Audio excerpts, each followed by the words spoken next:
Hello hi. വരവ് ജോജു ജോർജിനെ നായകനാക്കി ഷാജി കൈലാസ് ഡയറക്റ്റ് ചെയ്ത ഏറ്റവും പുതിയ സിനിമയായ വരവിനെ കുറിച്ചാണ് നമ്മൾ സംസാരിക്കുന്നത്. AK സാജനാണ് story. ക്യാമറ ചെയ്തിരിക്കുന്നത് രണ്ടുപേരാണ്, സുജിത് വാസുദേവും അതുപോലെ തന്നെ ശരവണനും. ഷമീർ മുഹമ്മദാണ് എഡിറ്റ് ചെയ്തിരിക്കുന്നത്. ഒരുപാട് കാസ്റ്റുണ്ട് കേട്ടോ. ജോർജ് ജോർജിനെ കൂടാതെ സുകന്യ, അർജുന അശോകൻ, മുരളി ഗോപി, പിന്നെ അഭിമന്യു തിലകൻ, മറ്റേ ഷമി തിലകൻ്റെ മകൻ, കോട്ടയം രമേശ്, താനിയ അയ്യപ്പൻ, ബാബുരാജ്, അങ്ങനെ കുറേ കാസ്റ്റ് ഉണ്ട്.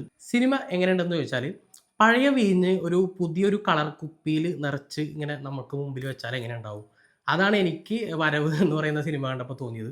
പഴയ വീഞ്ഞ് എന്ന് ഞാൻ ഉദ്ദേശിച്ചത് ഒരു പഴയ സ്റ്റോറിയാണ്. ഒരു 2000-2005 കാലഘട്ടത്തിൽ ഇറങ്ങേണ്ടിയിരുന്ന ഒരു ഒരു കഥ.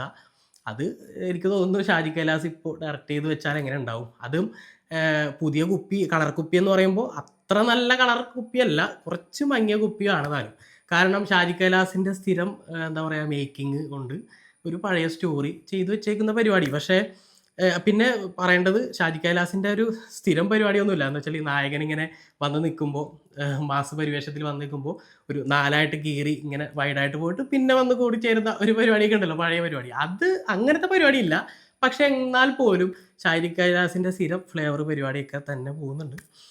നമുക്കങ്ങനെ പ്രത്യേകിച്ച് എന്തെങ്കിലും സിനിമയിൽ നിന്ന് കിട്ടിയോ എന്ന് ചോദിച്ചാൽ ഒരു പരിപാടിയില്ല. വരവ് എന്ന് പറഞ്ഞിട്ട് ഷാജി കൈലാസിൻ്റെ തിരിച്ചു വരവല്ല, അവിടെ തന്നെ നിന്നു എന്ന് പറയേണ്ട ഒരു അവസ്ഥയാണ്. കാരണം പ്രത്യേകിച്ച് ഒരു ഹൈ മൊമെന്റ്സ് ഒന്നുമില്ല. പിന്നെ ആകെ തോന്നിയൊരു പോസിറ്റീവ് എന്ന് പറയുന്നത് ജോജു ജോർജ് മാത്രമാണ്. പെർഫോമൻസ് പുള്ളി നന്നായിട്ട് ചെയ്തിട്ടുണ്ട് ജോജു ജോർജ്. എനിക്ക് വെറുപ്പിക്കലായിട്ട് എനിക്ക് തോന്നിയത് സുകന്യയുടെ ക്യാരക്ടറാണ്. സുകന്യ ജോജു ജോർജിൻ്റെ ചേച്ചിയാണ്, ഒരു കന്യാസ്ത്രീ. കന്യാസ്ത്രീ എന്നൊക്കെ പറയുമ്പോൾ വിൻസി അലോഷ്യസും ഒരു ക്യാരക്ടർ ചെയ്യുന്നുണ്ട് കന്യാസ്ത്രീ ആയിട്ട് ഇവരുടെ കൂടെ തന്നെ. വിൻസി അലോഷ്യസ് മേക്കപ്പ് ഒന്നും ഇല്ലാതെ വന്ന് നിൽക്കുമ്പോൾ സുകന്യ മേക്കപ്പൊക്കെ ഇട്ട് ചുണ്ടിൽ ലിപ്സ്റ്റിക്കൊക്കെ ഇട്ടിട്ട് ഇത് എന്ത് കന്യാസ്ത്രീയാണ്. അത് പെർഫോമൻസ് ആണെങ്കിൽ വെറുപ്പിക്കൽ പെർഫോമൻസ്. അതുപോലെ എടുത്തു പറയേണ്ട ഒരു ക്യാരക്ടർ നമ്മുടെ വാണി വിശ്വനാഥിൻ്റെ ക്യാരക്ടർ. ഇതെന്ത് കോമഡി പീസ് ക്യാരക്ടർ. ഒരു പോലീസ് ഉദ്യോഗസ്ഥയാണ്, DGP ആണോ, DGP ആണെന്ന് തോന്നുന്നു. ഒരു വല്ലാത്തൊരു പോലീസ് ഉദ്യോഗസ്ഥ, ആന്ധ്രാക്കാരിത്തിയാണ്. അപ്പോൾ സ്വാഭാവികമായിട്ടും മലയാളി അല്ലാത്ത ഒരാൾ മലയാളം പറയുമ്പോഴുള്ള ഒരു പരിപാടിയൊക്കെ ഉണ്ട്. പക്ഷേ ഇതൊരുമാതിരി വന്നിട്ട് സ്ക്രീനിൽ നല്ല ഓവറാക്കി ചളവാക്കിയിട്ടുണ്ട്. ഒരുമാതിരി ഒരു ക്യാരക്ടർ, കോമഡി പീസ് ക്യാരക്ടർ. ഇമാതിരി ഒരു വനിതാ പോലീസ് ഉണ്ടാവുമോ, അങ്ങനെ ഒരു പരിപാടി. പിന്നെ അശ്വിൻ കുമാർ, നമ്മുടെ ജേക്കബിൻ്റെ സ്വർഗ്ഗരാജ്യത്തിൽ, ആ ക്യാരക്ടർ എന്തിനാണെന്ന് എനിക്ക് മനസ്സിലാവുന്നില്ല. നമ്മൾ സ്ക്രീനിൽ വന്നപ്പോൾ ആ ക്യാരക്ടറിന് എന്തെങ്കിലും ഒരു പ്രാധാന്യം ഉണ്ടാവും എന്നൊക്കെ വിചാരിച്ചു. കാരണം അത്യാവശ്യം ഫെയിം ആയിട്ടുള്ളൊരു ഒരു ഒരു ആക്ടറാണല്ലോ. അദ്ദേഹത്തിന് എന്തിനാണ് അങ്ങനെ ഒരു ക്യാരക്ടർ കൊടുത്തതെന്ന് മനസ്സിലാവുന്നില്ല. അങ്ങനെ ആരൊക്കെയോ വന്നോളൂ. പിന്നെ ബാബുരാജ് ഒരു ക്യാരക്ടർ, സ്ഥിരം മസിൽ പിടിച്ചുള്ള പോലീസ് ക്യാരക്ടർ തന്നെ. അഭിമന്യു തിലകൻ വന്നിട്ട് ആ ക്യാരക്ടറിന് യാതൊരു ഇതുമില്ല. കാരണം കോട്ടക്കെട്ട് നമ്മുടെ മാർക്കോലൊക്കെ വന്ന പോലത്തെ ഒരു പരിപാടി, കോട്ടക്കെട്ട് അങ്ങനത്തെ വന്ന് നിന്നിട്ട് ഒരു നമ്മളത് കണ്ടതിൻ്റെ പേരിൽ ഒരു യാതൊരു ഇമ്പാക്റ്റും ഇല്ല ആ ക്യാരക്ടറിൽ. പിന്നെ മുരളി ഗോപിയുടെ അപ്പിയറൻസ്, ആ ക്യാരക്ടറിന് കൊടുത്ത ഷെയ്ഡും കൊള്ളാം. സ്ഥിരം ടെംപ്ലേറ്റ് തന്നെ. ഞാൻ ആദ്യം പറഞ്ഞതുപോലെ 2005 ഇറങ്ങേണ്ടിയിരുന്ന ഒരു കഥ അവരെടുക്കുമ്പോൾ സ്വാഭാവികമായിട്ടും സ്ഥിരം ടെംപ്ലേറ്റ് ആണ്. അത് നമുക്ക് പിന്നെ ഒന്നും പറയാനില്ല. പിന്നെ അങ്ങനെ ഇരുന്ന് കാണുക എന്നുള്ളത്. കാരണം സിനിമ തുടങ്ങി കുറച്ച് കഴിയുമ്പോൾ നമുക്ക് മനസ്സിലാവും ഇതൊരു പഴയ സ്റ്റോറിയാണെന്നും ഇതെങ്ങോട്ടാണ് പോകാൻ പോകണമെന്നും. പ്രഡിക്ഷനാണ് സിനിമയുടെ ഏറ്റവും വലിയ വില്ലൻ. സ്വാഭാവികമായിട്ടും സ്ഥിരം പ്രഡിക്ഷൻ, പഴയ കഥയാകുമ്പോൾ പ്രഡിക്ഷൻ നമുക്ക് പ്രഡിക്റ്റ് ചെയ്യാൻ പറ്റും എങ്ങോട്ടാണ് പോകുന്നതെന്ന്. അർജുന അശോകൻ്റെ ക്യാരക്ടർ എന്താണെന്നും ആ ക്യാരക്ടറിന് എന്താണ് സംഭവിക്കാൻ പോകുന്നതെന്നും ഒക്കെ നമുക്കറിയാം. അവസാനം എന്തായിരിക്കും സംഭവിക്കാൻ പോകുന്നതെന്നും എല്ലാം അങ്ങനെ പ്രഡിക്റ്റബിൾ ആയിട്ടുള്ള ഒരു സ്റ്റോറി ലൈൻ. സ്ഥിരം ഷാജി കൈലാസിൻ്റെ പരിപാടികൾ. പെർഫോമൻസ് ആണെന്നുണ്ടെങ്കിൽ കുറച്ച് പേരൊക്കെ കൊള്ളാം.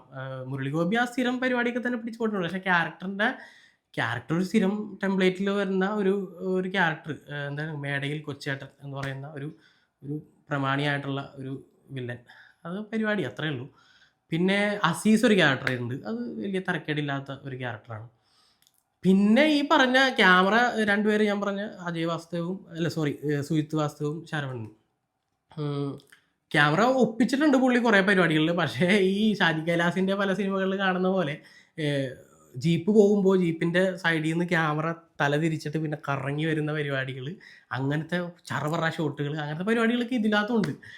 നമ്മളിതൊക്കെ കണ്ട് മതിയായ സാധനങ്ങളാണ്. അത് ഇപ്പം ഈ കാലഘട്ടത്തിൽ നമ്മൾ എന്തൊക്കെ കളർ കുപ്പിയിൽ ഇറക്കിയാലും നമുക്കത് ശരി എന്നൊക്കെ പറഞ്ഞ് മറ്റേ മിഥുനത്തിൽ നമ്മുടെ ഇന്നസെൻ്റ് നിന്ന പോലെ നമ്മൾ നിൽക്കാമെന്ന് മാത്രമേ ഉള്ളൂ. അങ്ങനെ പോകുന്നൊരു സിനിമ. പിന്നെ ജോജു ജോർജാണ് ആകെ ഒരു പോസിറ്റീവായിട്ട് എനിക്ക് തോന്നിയത്. കാരണം പുള്ളി ഉണ്ടല്ലോ, ഫിസിക് കൊണ്ട് പുള്ളി ഉണ്ട്. ഇങ്ങനെ സ്ക്രീനിൽ ഇങ്ങനെ നിറഞ്ഞങ്ങട് നിൽക്കും പുള്ളി. കാരണം പുള്ളിക്ക് അത് ഫിസിക് കൊണ്ടാണെന്ന് തോന്നുന്നു. പുള്ളിക്കൊരു ഓറയും കൂടിയുണ്ട്. അപ്പം അതുകൊണ്ട് പുള്ളിയുടെ ഇടി എന്നൊക്കെ പറഞ്ഞു കഴിഞ്ഞാൽ നല്ല പഞ്ചിലുള്ള ഇടിയാണ്. ആ ഇടി നമുക്ക് ഒരാളുടെ മുഖത്തുനിന്ന് ഇടിക്കുമ്പോൾ മുഖത്തുനിന്ന് ചോരയൊക്കെ വരുമ്പോൾ നമുക്കത് റിലേറ്റ് ചെയ്യാൻ പറ്റും. ഒറിജിനൽ ആണെന്ന് തോന്നിക്കുന്ന രീതിയിലുള്ള, കാരണം അമ്മാതിരി പഞ്ചാണ് പുള്ളിയുടെ ഇടി. അതുകൊണ്ട് തന്നെ പുള്ളി ഗംഭീരമായിട്ട് ആ സാധനം ചെയ്തിട്ടുണ്ട്. അതാണ് എനിക്കൊരു പോസിറ്റീവായിട്ട് എടുത്തു പറയാൻ തോന്നുന്നത്. വേറെ പ്രത്യേകിച്ചൊന്നുമില്ല. പിന്നെ ദീപക് പറമ്പോൾ ഒരു ക്യാരക്ടർ ചെയ്യുന്നു. സ്ഥിരം എന്താ പറയാ, അതും ഒരു സ്ഥിരം ടെംപ്ലേറ്റ് ഒരു ക്യാരക്ടർ തന്നെയാണ്. നമുക്കറിയാം ആ ക്യാരക്ടർ എന്തായിരിക്കും, എന്താണ് ചെയ്യാൻ പോകുന്നത് എന്നുള്ള പരിപാടി. ഒരു യുവ എംഎൽഎ ആയിട്ട് ചെയ്യുന്നൊരു ക്യാരക്ടർ. അങ്ങനെ പെർഫോമൻസ് വൈസ് ഇങ്ങനെയൊക്കെയാണ്. എനിക്ക് അസീസിൻ്റെ ക്യാരക്ടർ കുറച്ച് നന്നായിട്ട് തോന്നി. നന്നായിട്ട് ചെയ്തിട്ടുണ്ട്. പിന്നെ ബൈജു നന്നായിട്ട് ചെയ്തിട്ടുണ്ട്. അത്യാവശ്യം പുള്ളി അടുത്ത കാലഘട്ടത്തിൽ പുള്ളി ചെയ്തേക്കുന്ന ക്യാരക്ടർ ഒക്കെ അടിപൊളിയാണ്. ഇതും പുള്ളി നന്നായിട്ട് തന്നെ ചെയ്തിട്ടുണ്ട്.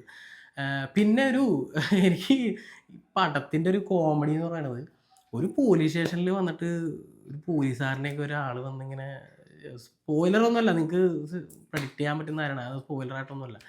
അത് ഇനി ഞാനത് തേച്ച് പറയണില്ല, ഇനി സ്പോയിലർ ആവുമെന്ന് വിചാരിച്ചിട്ട്. ഒരു ലോജിക്കും ഇല്ലാത്ത പരിപാടി. ഒരു പോലീസ് സ്റ്റേഷനിൽ വന്നിട്ട് എന്തെങ്കിലും ഒരു ഒരു അക്രമമൊക്കെ ഒരാൾക്ക് കാണിക്കാന്നൊക്കെ പറഞ്ഞു കഴിഞ്ഞാൽ, ഈ സിനിമയുടെ ഒരു ടെംപ്ലേറ്റ് അങ്ങനെ ആയതുകൊണ്ടാണ് കേട്ടോ. അല്ലെ ചില പടത്തിലൊക്കെ നമ്മൾ ഇപ്പോൾ KGF-ലൊക്കെ പോയിട്ട് പോലീസ് സ്റ്റേഷൻ ആക്രമിക്കുന്നൊക്കെ പറഞ്ഞാൽ നമ്മളത് അങ്ങനത്തെ ഒരു യൂണിവേഴ്സ് ആണെന്ന് നമുക്ക് ആദ്യം അറിയാം. അത് നമുക്കതങ്ങനെ കണ്ടുകൊണ്ടിരിക്കാം. ഇത് എന്ത് തരം, അങ്ങനെ ഒരു ലോജിക്ക് നോക്കാൻ പറ്റാത്തൊരു, അങ്ങനെ ലോജിക്ക് ഇല്ലാത്തൊരു സിനിമയാണ്. സീനും അങ്ങനെ പോകുന്ന ഒരു പരിപാടി. ഈ തുടക്കത്തിലുള്ള കുറച്ച് ഫൈറ്റ് പരിപാടികളിലാണ് നമുക്ക് എന്തെങ്കിലും ഒരു ഇടിയുടെ ഒരു സാധനം വെച്ചിട്ട് ഒരു ചെറിയൊരു ഹൈ മൊമെന്റ് തോന്നുന്നത്. പിന്നെ അത് കഴിഞ്ഞാൽ പിന്നെ ഒരു ഹൈ മൊമെന്റും ഇല്ല. ഇതെങ്ങോട്ടാണ് പോകുന്നത് എന്നുള്ള ഇത്, കാരണം നമുക്ക് ഓൾറെഡി അറിയാം, ഈ സ്ഥിരം ടെംപ്ലേറ്റ് ആയതുകൊണ്ട് പ്രഡിക്റ്റബിൾ ആണ്. പക്ഷേ ഇതിങ്ങനെ വലിച്ചു നീട്ടി, ഇങ്ങനെ നീട്ടിപ്പരത്തി ഒരു ക്യാരക്ടർ വരുന്നു, അങ്ങനെ ചെയ്യുന്നു, ഇങ്ങനെ ചെയ്യുന്നു എന്നൊക്കെ പറഞ്ഞ് ഇങ്ങനെ പോകുന്ന പരിപാടി മാത്രമേ ഉള്ളൂ. പിന്നെ സാനിയ അയ്യപ്പൻ നമ്മുടെ അർജുൻ അശോകൻ്റെ കാമുകിയായിട്ട്, നമ്മുടെ മുരളി ഗോപിയുടെ മകളായിട്ട് അറിയാം, മനസ്സിലാവും. ഞാനിത് പറയുമ്പോൾ തന്നെ പ്രഡിക്റ്റബിൾ ആണ് എന്താണെന്ന്. സാനിയ അയ്യപ്പനൊക്കെ അങ്ങനെ തന്നെ പോകുന്നു. ഇത് സ്ഥിരമായിട്ട് ഇതുപോലുള്ള ക്യാരക്ടർ മാത്രം ചെയ്യുന്നു. ഒരു ഒരു ഡെപ്ത് ഇല്ലാത്ത ഒരു ക്യാരക്ടർ. എന്നാൽ അവരുടെ രണ്ടുപേരുടെ ഒരു ഇമോഷനിൽ നിന്നാണ് സിനിമ തുടങ്ങുന്നത് തന്നെ. എന്നാൽ ആ ഇമോഷൻ വർക്കാവുന്നുണ്ടോ? അത് വർക്കാവുന്നില്ല. ഉദ്ദേശിച്ച ഇമോഷൻ വർക്കായാലല്ലേ ഇതിൽ എന്തെങ്കിലും ഒരു കാര്യമുള്ളൂ. നമ്മൾ എന്തൊക്കെ പ്രഡിക്റ്റബിൾ ആണെന്ന് പറഞ്ഞാലും ആ സ്റ്റോറിയിൽ ഒരു ഇമോഷൻ വർക്കായാലല്ലേ നമുക്ക് എന്തെങ്കിലും കാര്യമുള്ളൂ. ആ ഒരു പരിപാടിയിൽ ആകെ പോസിറ്റീവായിട്ട് എനിക്ക് തോന്നിയത് ഈ പറഞ്ഞ പോലെ ജോർജിൻ്റെ പെർഫോമൻസും ആ ഇടി പരിപാടിയും മാത്രമേ ഉള്ളൂ. വേറെ ഒന്നുമില്ല സിനിമയിൽ.